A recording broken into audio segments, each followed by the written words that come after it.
Assalamualaikum warahmatullahi wabarakatuh. Apa kabar semuanya? Selamat datang di podcast kami dari kelompok SMKN 2 Pada. Nah, kali ini kita akan membahas materi atau topik yang sangat menarik nih teman-teman. Kenapa menarik? Karena topik yang kita bahas kali ini adalah topik yang menurut saya sangat banyak manfaatnya bagi teman-teman. Mungkin teman-teman sudah bertanya-tanya gitu kan, topik apa sih yang akan dibahas? Nah, topik yang akan kita bahas kali ini adalah tujuan pembelajaran dalam bidang klasikal yang bertemakan tentang gaya belajar. Nah, ini adalah sebuah topik yang penuh tanda tanya ya teman-teman, terutama buat teman-teman yang masih bersekolah. Teman-teman pasti pernah bertanya ya kan, gimana sih sebenarnya gaya belajar yang sesuai dengan saya gitu, yang bisa meningkatkan keoptimalan saya dalam belajar gitu ya. Pasti ada tanda tanya gitu, gimana sih cara belajar yang bagus, cara belajar yang maksimal gitu. Nah, jadi agar teman-teman semua bisa lebih paham tentang topik yang akan kita bahas ini, saya sudah mendatangkan teman-teman kita nih yang akan kita datangkan sebagai narasumber kita pada pertemuan ini. Kenapa mereka kita datangkan? Karena teman-teman kita ini sudah memiliki pengalaman dan pengetahuan tentang topik yang akan kita bahas. Karena teman-teman kita ini sudah melakukan wawancara nih. Nah, teman-teman kita ini sudah melakukan wawancara dengan guru BK di sekolahnya dan beberapa guru lain tentang topik yang akan kita bahas. Nah, mungkin ya teman-teman yang narasumber yang telah hadir mungkin bisa say hello dulu untuk teman-teman online kita yang di rumah, say hello gitu. Halo. Ya, baik. Sekarang lebih baiknya ya perkenalan dulu gitu kan, biar obrolan kita tuh lebih santai gitu. Masa ya udah ngobrol panjang lebar bahas ini itu tapi tidak kenal gitu. Nah, mungkin kita sebaiknya perkenalan dulu. Kita perkenalan terlebih dulu dari saya sendiri yaitu Edor Mizan. Nah, selanjutnya Bang Alam Nasar. Kepada Pak Alam dipersilahkan. Oke, terima kasih Bang Edward Bizan. Perkenalkan, nama saya Alam Nasyar, bisa dipanggil Alam. Salam kenal. Iya. Oke teman-teman. Nah, ini yang tadi tuh namanya Pak Alam. Pak Alam yang super ganteng gitu kan, karena gantengannya itu udah terbukti gitu. Nah, sekarang kita beralih ke Bu Ulfatmi Ridwan. Nah, kepada Bu Ulfatmi dipersilahkan. Oke. Halo semuanya, perkenalkan nama aku Ulfatmi Ridwana, boleh dipanggil Bu Ami. Salam kenal semuanya. Iya, salam kenal Bu Ami. Nah, oke teman-teman, yang tadi tuh Bu Ulfatmi Ridwan, panggilannya Bu Ami. Nah, sekarang kita beralih nih, ada juga namanya Bu Ami, tetapi kita tunjuk dulu untuk Ibu ini yang perkenalan. Kepada Bu Aminatul Isani dipersilahkan. Teman-teman, perkenalkan nama saya Aminatul Isani, bisa dipanggil Ibu Ami. Salam kenal. Iya, ini Bu Aminatul ini panggilan juga Bu Ami ya. Nah, mungkin ada nih dari teman-teman bertanya, loh kok Ami-nya ada dua, jadi kodenya apa gitu, biar lebih kenal lagi. Nah, mungkin bisa diberi kodenya Bu Ulfatmi. Ulfatmi ini panggilnya Bu Ami, tapi kodenya apa gitu. Oke, karena kita yang paling kecil jadi dipanggil Bu Ami satu aja. Bu Ami satunya, yang satu lagi Bu Aminatul. Kalau aku boleh dipanggil Bu Ami 2. Karena Iya, ada 2 ya. teman-teman semuanya. Nah, itu kodenya ya.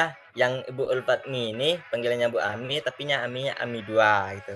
Yang Aminatul ini Ami 1 gitu ya, teman-teman. Oke, sekarang kita beralih tak kalah cantiknya gitu ya. Ibu Widya Asri. Nah, kepada Bu Widya dipersilahkan. Halo, Assalamualaikum. Perkenalkan, nama saya Widya Asri. Biasa dipanggil Ibu Iwit. Salam kenal semuanya. Salam kenal Bu Iwit. Oke, ini Bu Widya ini panggilnya Bu Iwit ya teman-teman. Nah, oke sekarang kita lanjut ke Bu Dahlia Alfian. Kepada Bu Dahlia dipersilahkan.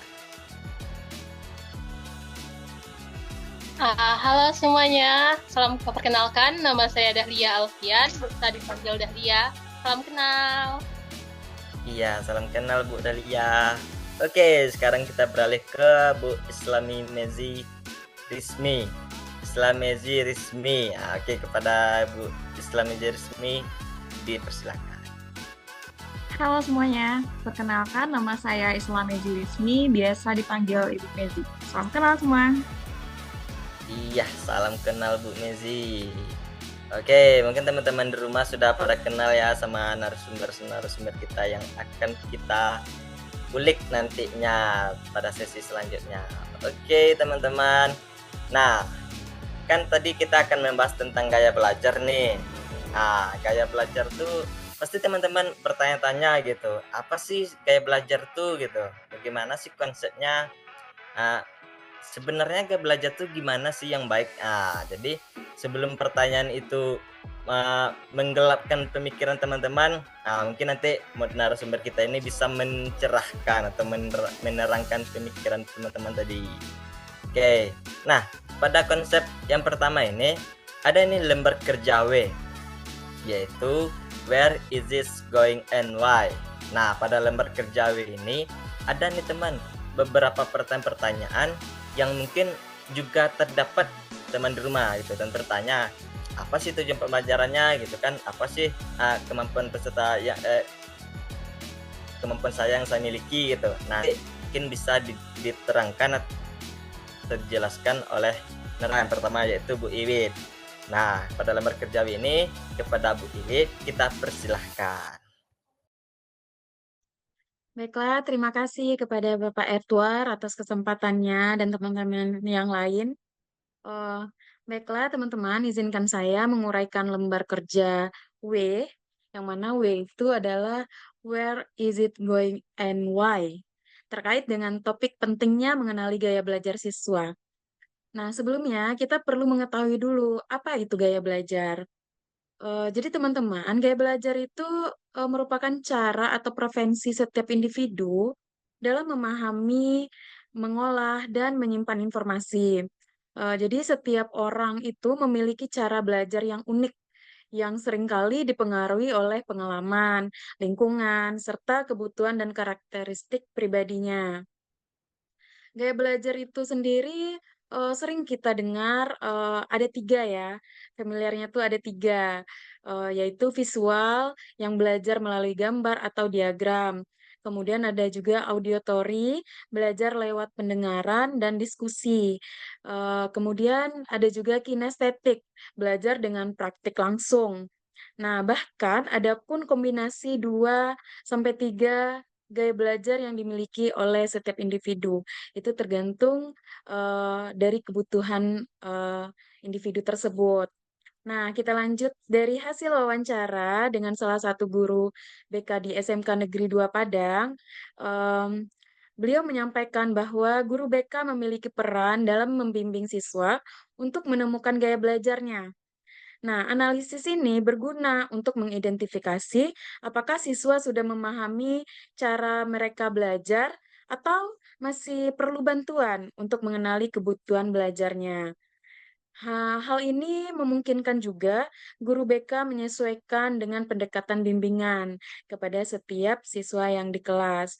Tujuan ini berkaitan dengan kebutuhan pengembangan dari siswa, kebutuhan pengembangan diri siswa ya, terutama di tingkat SMK karena saya wawancara dengan guru SMK di salah satu SMK Kota Padang, jadi contohnya di tingkat SMA, yang mana persiapan menghadapi dunia kerjanya itu membutuhkan kemampuan belajar mandiri untuk anak SMK. Nah, kemampuan siswa mengenali gaya belajar dan mengimplementasikannya adalah indikator kesuksesan program layanan BK bagi guru BK. Untuk kinerja yang terukur bisa melalui angket atau inventori gaya belajar yang dapat membantu guru BK mengevaluasi efektivitas bimbingan klasikal tersebut. Memang sebelumnya saya sudah pernah juga menyebarkan angket atau inventori gaya belajar di kelas 11 waktu itu. Nah, dari hasil itu nampaklah dari 36 siswa kelihatan nih gaya belajar siswa A, B, C itu berbeda tentunya. Jadi itu juga bisa sebagai referensi untuk guru mata pelajaran lain untuk, menyesuaikan cara, mengajarnya gitu, sesuai dengan kebutuhan siswa di kelas tersebut. Nah, kriteria penilaian ini juga memberikan panduan kepada guru tentang apa yang perlu diamati dan diukur, sehingga siswa benar-benar memahami konsep gaya belajar secara praktis. Nah, sekiranya begitu, yang saya dapatkan dari guru BK yang saya wawancarai. Baiklah, cukup sekian yang dapat saya sampaikan, dikembalikan kepada Pak Edward sebagai moderator. Terima kasih. Sama-sama. Iya, teman-teman. Begitulah tadi ya penjelasan dari Bu Iwit. Sangat menarik ya. Baru pembukaan aja sudah sangat menarik topik yang kita bahas hari ini. Nah, tadi yang telah dijelaskan sama Bu Iwit tadi, ada nih kita menemukan titik terang dikit gitu. Kita bertanya-tanya tentang apa sih gaya belajar itu gitu. Apa poin-poin dalam gaya belajar. Nah, tadi sudah dijelaskan sama Bu Iwit dari hasil wawancaranya. Gaya belajar tuh bisa kita simpulkan bahwa sebuah proses gimana cara kita menangkap materi. Agar kita tuh lebih mudah menangkap materi saat belajar gitu. Nah, tadi Bu Iwit juga telah menyampaikan nih teman-teman, juga sudah menyampaikan bahwa gaya belajar tuh ada 3 poin gitu. Yang pertama ada visual, ada auditory, dan kinestetik. Nah, tadi Bu Iwit juga telah menjelaskan kalau auditory itu gaya belajar yang dengan mendengarkan gitu ya Bu Iwit ya, dengan mendengarkan. Kemudian yang visual dengan cara melihat. Mungkin bisa dengan membaca buku, membaca koran dan komik dan lainnya gitu ya. Kemudian yang kinestetik. Nah, yang kinestetik ini gaya belajarnya dengan cara praktek langsung gitu ya Bu ya. Nah, dengan cara praktek. Nah, teman-teman sudah paham nih apa itu gaya belajar dan apa aja poin-poin dalam gaya belajar. Nah, kita lanjut nih ke poin yang selanjutnya, yaitu lembar kerja H. Nah, yaitu hook the student. Nah, pada lembar kerja H ini timbul lagi nih macam-macam pertanyaan kepada kita gitu. Bagaimana caranya, apa-apa aja itu gap belajar gitu kan, ada ini timbul banyak-banyak pertanyaan. Nah, agar pertanyaan itu tidak merasuki lagi kita, kita minta untuk narasumber kita selanjutnya yaitu Pak Alam, Bapak Alam yang ganteng tadi agar bisa lebih memberi cerahan kepada kita. Oke, kepada Pak Alam dipersilahkan. Oke, terima kasih kepada Bapak Edward yang super sekali dalam memimpin kegiatan kita kali ini. Dan sebelumnya salam super juga kepada Ibu Iwit yang sudah menjelaskan sebelumnya. Di sini saya akan menyambung berkaitan mengenai dari gaya belajar. Kalau kita melihat dari gaya belajar, lembar kerja Hook the Student, artian di sini kita akan melihat bagaimana cara kita melibatkan siswa agar dia bisa mengemukakan ide-ide terbesarnya dalam sebuah gaya belajarnya. Nah, kalau kita melihat dalam gaya belajar, untuk membantu peserta didik agar lebih efisien, tentu kita butuh memberikan sebuah contoh nyata atau sebuah cerita inspiratif kepada peserta didik di sekolah. Ini berkaitan yang disampaikan oleh salah seorang guru yang saya wawancarai di sekolah.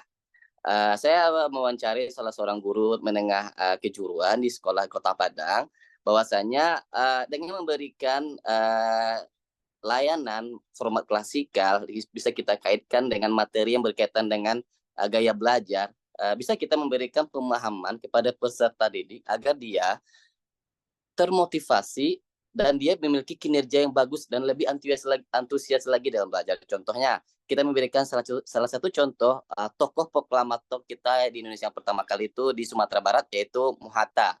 Nah, Muhammad Hatta ini sangat inspiratif sekali karena gaya belajarnya yang visual. Kita ketahui dengan gaya belajar Muhammad Hatta memiliki segudang buku, itu adalah salah satu kita memberikan sebuah cerita inspiratif kepada peserta didik kita. Itu kalau kita melihat cara gaya belajar yang visual. Kalau misalnya seandainya kita memberikan contohnya yang kinestetik, yang banyak memiliki praktek-praktek, dengan cara-cara mungkin dia sebuah penelitian sampai dia sampai ke luar negeri, dan itu pun kita memberikan sebuah inspiratif kepada peserta didik. Itu yang saya dapatkan. Ataupun nanti melalui diskusi kita melihat banyaknya mungkin sebuah tokoh-tokoh yang hadir di Sumatera Barat dengan pidato-pidato yang hebat, melalui kayak karya Buya Hamka dengan topik-topiknya yang sangat bagus yang bisa dijadikan contoh dengan gaya-gaya belajar yang ada di Indonesia ini. Nah, itu adalah salah satu contohnya inspiratif tokoh-tokoh inspiratif yang kita bisa ceritakan kepada peserta didik teman-teman. Selanjutnya untuk mengaitkan gaya belajar ini dengan keberhasilan nyata, tentu kita butuh persiapan. Nah, hal ini kita juga menjelaskan kepada peserta didik agar dia mengetahui dengan 3 gaya belajar tadi atau penggabungan gaya belajar tadi, mana kira-kira peserta didik yang lebih menonjol, agar nantinya ketika dia menghadapi baik dia mau tamat sekolah menuju pekerjaan atau dia menyambung ke dunia perkuliahan, tentu dia harus menemui dulu gaya belajarnya seperti apa agar dia lebih baik dan termotivasi lagi dalam proses pembelajaran. Yang ketiga, kalau kita melihat dengan perbedaan gaya belajar, tentu ini menjadi tantangan tersendiri bagi peserta didik. Contohnya, jika dihadapkan dengan peserta didik yang memiliki cara belajar yang visual, tentu berbeda dengan yang kinestetik, berbeda dengan yang audio. Maka banyak contoh-contoh yang bisa kita peragakan kepada peserta didik agar tidak terjadi masalah di ruangan itu. Salah satunya adalah kita memberikan salah satu media pembelajaran yang seperti adanya media sosial kayak podcast. Itu ada visualnya, ada suaranya, dan ada gerakan di dalamnya. Itu kombinasi. Atau bisa jadi nanti dilihat dan sesuai dengan kebutuhan yang ada. Itu salah satu contoh yang ada bisa kita berikan kepada peserta didik. Dan kira-kira apa saja ya yang perlu kita persiapkan supaya nantinya peserta didik ini dia tidak menjadi malas atau dia nanti karena tidak di backup dia, maka kita butuh mempersiapkan hal-hal yang perlu kita persiapkan. Pertama, kita memberikan pemahaman supaya mereka tidak merasa gagal dalam apa yang mereka khawatirkan. Guru harus berkolaborasi bersama teman-teman maupun bersama guru mata pelajaran agar nanti baik teman-teman memiliki gaya belajar yang sama maupun guru memberikan pembelajaran yang sama dengan guru mata pelajaran berbeda agar nanti terciptanya suasana yang tercegahnya hambatan bagi proses pembelajaran di sekolah. Mungkin sekian dulu Pak Edward penjelasannya. Mudah-mudahan nanti bisa bermanfaat bagi yang mendengarkan. Terima kasih. Sama-sama. Terima kasih kembali Pak Alam atas materi yang telah disampaikannya. Oke teman-teman, ini kita juga telah dapat sedikit lagi keterangan gitu kan, dapat lagi sedikit pencerahan tentang bagaimana sih caranya mengetahui gitu kan, bagaimana cara mengetahui gaya belajar kita. Nah tadi telah disampaikan oleh Bapak Alam, mungkin bisa kita dengan melihat contoh tadi ya, contoh para pahlawan kita gitu ya, dengan menggunakan gaya belajar visual atau membaca buku gitu ya. Mungkin memang nih teman-teman juga sering bertanya gitu kan, apa sih sebenarnya gaya belajar yang saya miliki gitu. Nah tadi setelah yang dijelaskan sama Bapak Alam tadi, kita menemukan titik terang gimana caranya kita menemukan cara gaya belajar kita. Mungkin bisa dengan belajar secara visual, kita coba nantinya, kemudian auditori kita coba juga, kemudian dan kinestetik. Nah setelah kita merasa nyaman dengan satu gaya belajar, mungkin bisa kita memperdalam lagi gaya belajar tersebut. Nah mungkin selama memperdalamnya juga timbul lagi pertanyaan gitu, apakah cocok gaya belajar yang kita gunakan? Nah, agar lebih paham cocok atau tidaknya, kita lanjut nih ke narasumber kita yang selanjutnya, yaitu kepada Bu Mezi yang akan membahas tentang lembar kerja E atau Explore, Equip, Experiment, Experience gitu kan. Nah, kepada Bu Mezi kita persilahkan.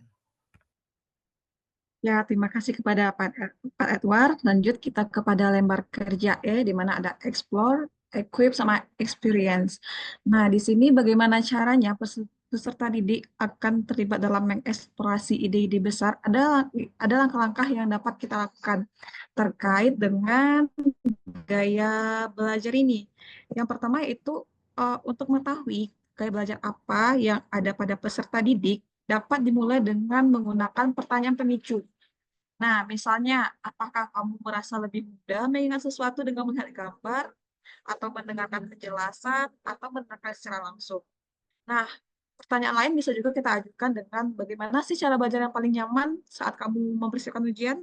Nah, beberapa pertanyaan itu dapat kita ajukan kepada peserta didik sehingga kita dapat mengetahui jenis apa jenis gaya belajarnya, kinestetika, visualkah, atau auditori. Nah, tujuannya di sini adalah agar membuat siswa menyadari bahwa setiap orang memiliki cara belajar yang berbeda, yang kemudian mengarahkan pada pengenalan konsep gaya belajar seperti visual, auditori, dan kinestetik. Nah, selanjutnya, kegiatan belajar ini sebaiknya dirancang untuk melibatkan semua jenis gaya belajar. Hal ini tidak hanya memberikan ruang bagi peserta didik untuk menunjukkan keunggulan masing-masing, tetapi juga untuk mengenalkan mereka bagaimana cara belajar yang mungkin belum pernah mereka coba. Nah, hal ini dapat dilakukan dengan beberapa kegiatan. Nah, bagi siswa yang memiliki gaya belajar yang visual, dapat diarahkan untuk membuat seperti poster atau diagram. Nah, kalau mereka atau siswa-siswa yang memiliki kelompok belajar gaya belajar yang auditori, bisa dengan mengarahkan mereka untuk menonton podcast atau mempresentasikan materi. Nah, kalau untuk siswa yang memiliki gaya belajar yang kinestetik, dapat mengarahkan mereka untuk membuat simulasi atau drama pendek tentang gaya belajar. Nah, itu mungkin Pak Edward dikembalikan kepada Pak Edward. Iya, baik. Terima kasih Bu Mezi. Sangat menarik ya materinya, topik yang kita bahas. Ini karena menariknya itu karena berkaitan dengan suka atau tidaknya kita belajar, tergantung gaya belajar yang kita gunakan. Seperti yang telah disampaikan Bu Mezi tadi, uh, kita masih bingung nih gaya belajar apa yang kita cocok untuk kita gitu, yang baik kita gunakan. Nah, caranya yaitu seperti yang disampaikan Bu Mezi tadi, dengan menggunakan pertanyaan pemantik gitu ya Bu ya, dengan menggunakan pertanyaan pemantik, apakah gaya belajar ini nyaman atau tidak dengan kita gitu. Apakah gaya belajar auditori, visual, atau kinestetik ini salah satunya bisa membuat kita nyaman untuk belajar. Nah, balik kita lagi ke Pak Alam tadi. Pak Alam juga bicara tadi, anak-anak sekarang ini sering malas gitu ya Pak Alam ya, sering malas buat belajar. Nah, mungkin itu penyebabnya salah satunya karena mereka tidak mengetahui gaya belajar yang pas dan yang cocok dengan style dia gitu kan. Karena dia nggak tahu cara belajar yang baik, cara belajar yang cocok dengan dia, jadi dia malas untuk belajar. Nah, sudah terjawab nih pertanyaan teman-teman, bagaimana cara mengetahui gaya belajar yang cocok? Nah, seperti yang dijawabkan Bu Mezi tadi, dengan mungkin memberikan sedikit pertanyaan pemantik. Nah, dan kemudian kita mencoba ketiga poin itu. Kita coba gaya belajar auditori, apakah nyaman atau tidak. Kemudian kita coba gaya belajar visual, apakah nyaman atau tidak. Begitu juga seterusnya. Kalau kita sudah menemukan kenyamanan di satu gaya belajar, kita terus mengeksplor, kita terus menggali tentang gaya belajar tersebut, apakah cocok atau tidak. Nah, begitu ya Bu Mezi ya. Oke, sekarang kita lanjut nih ke poin yang selanjutnya, yaitu lembar kerja R atau rating, revisit, dan revisi. Nah, apa sih poin yang ada dalam lembar kerja R itu? Oke, biar kita tidak bingung, kita lanjutkan ke narasumber kita selanjutnya, yaitu Bu Dahlia. Kepada Ibu dipersilahkan. Baik, terima kasih Pak Edward. Untuk lembar kerja yang keempat, yaitu lembar kerja terdapat 3 poin, yaitu rating, revisit, dan revise. Di mana pada poin ini, peserta didik dipandu dengan memberikan umpan balik mengenai bagaimana mereka telah mengimplementasikan pengetahuan mengenai gaya belajar dalam kegiatan belajar mereka. Hal ini dapat dilakukan dengan melakukan diskusi reflektif tentang pengalaman mereka dan kesulitan apa yang dihadapi, sehingga dapat membantu peserta didik memikirkan kembali mengenai pemahaman mereka. Dengan melakukan diskusi reflektif, peserta didik diberikan kesempatan untuk merevisi rencana belajar mereka setelah menerima berbagai umpan balik. Contohnya, materi mengenai strategi belajar yang lebih efektif. Setelah menerima materi tersebut, peserta didik melakukan penilaian diri. peserta didik bisa mengevaluasi kekuatan dan kelemahannya dalam proses pembelajaran, sehingga nantinya mereka dapat melakukan perbaikan. Nah, evaluasi di sini dapat dilakukan dengan beberapa cara, seperti mengajak peserta didik untuk menulis jurnal atau berpartisipasi dalam diskusi kelompok mengenai bagaimana gaya belajar mempengaruhi proses belajar peserta didik. Dengan melakukan hal ini, peserta didik akan memberikan kesempatan bagi peserta didik untuk berpikir lebih dalam dan memahami bagaimana mereka belajar secara individu nantinya. Terima kasih, sekian dari saya kembalikan pada Pak Edward. Iya, terima kasih banyak Bu Dalia uh, uh, atas materi yang telah disampaikannya. Nah, teman-teman, dari jabaran materi yang telah disampaikan Bu Dalia tadi, kita jadi tahu nih apa itu yang ada pada lembar kerja R. Pertanyaan apa yang telah terjawab? Pertanyaan yang terjawab itu yang bisa kita simpulkan yaitu tentang evaluasi atau tentang revisi.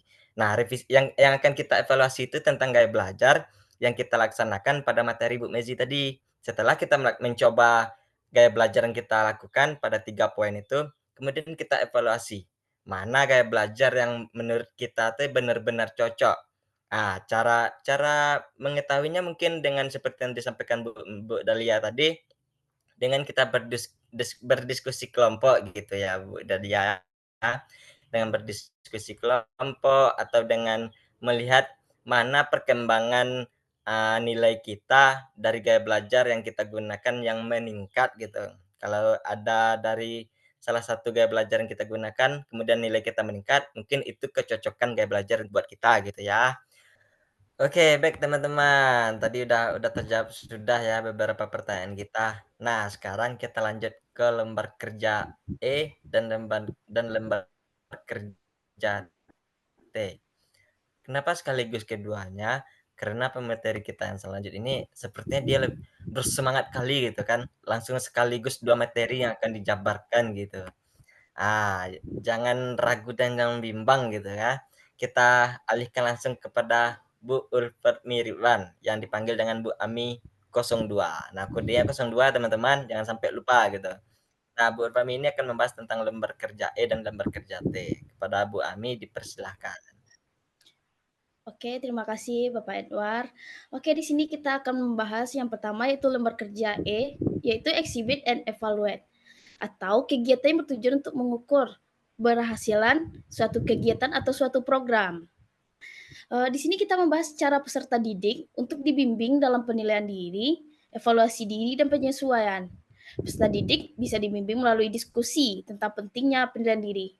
Nah, bagaimana caranya? Dari hasil berbincang saya dengan guru BK di SMK 2 Padang, siswa bisa menggunakan rubrik evaluasi untuk melihat bagaimana gaya belajar mereka memengaruhi hasil belajar. Dengan rubrik ini, mereka bisa mengevaluasi. Yang pertama yaitu apakah cara belajar yang mereka gunakan sudah efektif. Kemudian apa yang perlu diperbaiki atau disesuaikan agar belajar jadi lebih mudah dan hasilnya lebih baik. Rubrik ini membantu siswa untuk mengenali cara belajar yang paling cocok untuk mereka. Tapi bagaimana sih langkah-langkahnya? Biasanya guru dalam melaksanakan penilaian ini pertama melakukan aspek yang dinilai, harus menentukan aspek apa yang harus dinilainya. Tentu hal-hal yang dinilai untuk siswa ini memuat kemampuan atau sikap tertentu yang dihadapi oleh siswa. Yang kedua yaitu membuat format penilaian. Guru membuat alat atau panduan untuk menilai seperti rubrik atau kuesioner. Selanjutnya meminta siswa untuk menilai diri sendiri. Siswa diminta untuk mengevaluasi dirinya menggunakan format yang sudah disiapkan oleh guru BK-nya tentu. Selanjutnya mengkaji hasil penilaian. Guru memeriksa hasil penilaian siswa secara acak untuk memastikan kejujuran dan kualitas dari penilaian tersebut. Yang terakhir yaitu memberikan umpan balik. Tentunya setelah melakukan penilaian diri sendiri, guru harus memberikan masukan kepada siswa agar mereka tahu apa yang sudah baik dan apa yang perlu diperbaiki. Biasanya, guru dapat memberikan penilaian yang beragam sesuai dengan gaya belajar peserta didik. Nah, contohnya peserta didik yang memiliki gaya belajar kinestetik, Guru bisa memberikan penilaian berupa presentasi visual, diskusi lisan, atau proyek yang menghasilkan gambar. Selanjutnya, siswa bisa melakukan evaluasi diri dengan menuliskan tujuan belajar mereka sesuai dengan gaya belajar masing-masing. Mereka juga bisa merencanakan langkah-langkah untuk meningkatkan hasil belajar. Evaluasi ini bisa dilakukan di akhir semester atau setelah siswa memahami dan merenungkan gaya belajar apa yang cocok untuk mereka. Tujuannya adalah agar mereka tahu apa yang perlu ditingkatkan dan bagaimana caranya. Yang selanjutnya kita membahas topik lembar kerja T atau Tailor to Student. Yaitu membahas bagaimana sih agar semua siswa kebutuhannya bisa terpenuhi. Kita bisa memberikan mereka pilihan cara belajar yang sesuai dengan gaya belajar mereka. Seperti yang sudah dijelaskan oleh Bapak dan Ibu tadi. Misalnya yang pertama video. Cocok untuk siswa yang suka belajar dengan melihat atau visual. Yang kedua diskusi, bagus untuk siswa yang lebih paham saat mendengar dan berbicara, yaitu gaya belajar auditori. Yang ketiga yaitu eksperimen, cocok untuk siswa yang suka belajar dengan mencoba langsung atau kinestetik. Dengan begitu, setiap siswa bisa belajar dengan cara yang paling nyaman dan efektif bagi mereka. Selanjutnya, bagaimana sih cara menyesuaikan rencana pembelajaran jika ada perubahan kondisi dalam pembelajaran? Nah, contohnya jika pembelajaran berubah menjadi daring karena ada kendala atau apapun, rencana belajar juga harus disesuaikan. Kita bisa menggunakan teknologi seperti aplikasi pembelajaran atau video interaktif. Dengan alat ini, siswa tetap bisa belajar sesuai gaya mereka. Seperti contoh-contoh yang sudah disebutkan tadi, contohnya visual, menonton video pembelajaran, auditori mendengarkan podcast atau rekaman suara. Ada yang terakhir kinestetik melakukan aktivitas atau simulasi online. Dengan cara ini, siswa tetap bisa belajar dengan nyaman meskipun dari rumah. Sekian Bapak Edward penjelasannya. Iya, terima kasih banyak. Terima kasih sekali ya Bu Ami. Oke teman-teman, sudah banyak nih terjawab pertanyaan-pertanyaan dari kita gitu ya. Tadi yang pertama pertanyaan apa sih itu gaya belajar gitu kan. Yang kedua, bagaimana sih cara mengetahui gaya belajarnya gitu. Kemudian yang ketiga, bagaimana cara mengimplementasikannya pada diri kita gitu. Nah, sekarang kita juga mengetahui bagaimana cara menilai diri kita. Menilai dalam artian apakah gaya belajar ini benar-benar cocok dengan kita itu. Sudah banyak dijabarkan tadi oleh Ibu Ami juga ya. Nah, sekarang kita lanjut ke poin yang selanjutnya, yaitu poin yang terakhir ya teman-teman, yaitu lembar kerja O atau organis gitu. Nah, pada lembar kerja O ini akan dijelaskan lagi oleh Bu Ami. Nah, tetapi ini Aminya kodenya beda ya. Kodenya 01. Nah, kepada Bu Ami 01 dipersilahkan.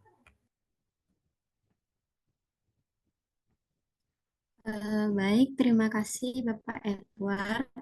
Nah, baik pada poin yang terakhir yaitu mengenai lembar kerja O atau organize.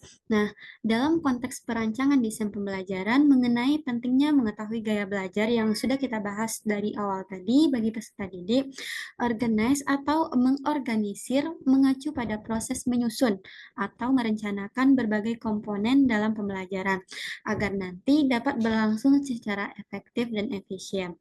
Nah, dalam kegiatan organize ini yaitu mencakup kegiatan pengaturan materi, urutan kegiatan, alokasi waktu, serta menentukan metode dan strategi pembelajaran yang sesuai bagi peserta didik tersebut. Nah, pengalaman belajar yang terbaik untuk mengembangkan dan memperdalam pemahaman peserta didik adalah pengalaman yang melibatkan peserta didik itu secara aktif dan secara langsung dalam kegiatan tersebut, seperti dengan melakukan eksperimen atau suatu kegiatan proyek. Nah, kegiatan tersebut harus disesuaikan dengan gaya belajar masing-masing dari peserta didik, sehingga nanti peserta didik dapat menerapkan konsep-konsep yang telah dipelajari dengan cara yang paling sesuai dengan cara belajar mereka masing-masing. Nah, tidak menutup kemungkinan akan terjadinya kesalahpahaman antara pendidik, dalam hal ini guru dengan peserta didik. Nah, untuk meminimalkan kesalahpahaman yang terjadi, penting untuk guru memberikan penjelasan yang sejelas-jelasnya dan terstruktur mengenai konsep-konsep yang diajarkan. Nah, selain itu, guru juga dapat melakukan diskusi dan menanyakan kembali kepada peserta didik secara berkala mengenai pemahaman peserta didik tersebut. Nah, hal itu akan dapat membantu dalam mengatasi kesalahpahaman yang mungkin akan terjadi.